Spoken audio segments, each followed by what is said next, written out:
આગળ વાત કરીએ રાજકોટ જિલ્લાના ધોરાજી માર્કેટિંગ યાર્ડમાં મગફળીની આવક વધતા ભાવ ઘટ્યા છે। ધોરાજીના સરદાર પટેલ માર્કેટિંગ યાર્ડમાં મગફળીની આવક વધી છે, ત્યારે યાર્ડમાં મગફળી લઈ અને ખેડૂતો ખુલ્લા બજારમાં મગફળી વેચવા પહોંચ્યા હતા। ટેકાના ભાવથી ખુલ્લા બજારમાં મગફળીના ભાવ ઓછા મળતા ખેડૂતોમાં નારાજગી જોવા મળી। તો બજારમાં ખેડૂતોને મગફળીના પ્રતિ મણના ભાવ 850 થી 1100 રૂપિયા મળી રહ્યા છે। હાલ રવિ પાક માટે નાણાંની જરૂર છે, ત્યારે ખેડૂતો ખુલ્લા બજારમાં મગફળી વેચવા માટે મજબૂર બન્યા છે।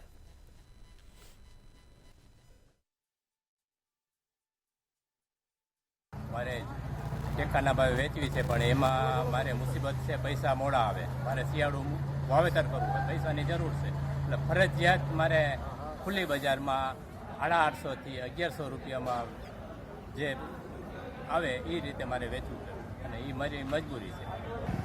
અત્યારે મગફળી વેચવા જાય તો 800 થી 1100 રૂપિયા ઉજે છે, અને સરકારમાં વેચવા જાય તો એ ભાવ અટાણે બહુ પૈસા મોડા આવે। ખેડૂતને અત્યારે પૈસાની જરૂર હોય એટલે ખેડૂત ફરજિયાત વેચવા નીકળે, એટલે ફરજિયાત ભાવ આ ઓછા ગણાય તો ખેડૂતને ભાવ આ પોષણ જોતા એટલા મળતા નથી, ફરજિયાત વેચવા પડે છે। તે શું કરે, અત્યારે પીટ પારા કરવા પડે, બધું કરવું પડે, એટલે ખર્ચા હોય।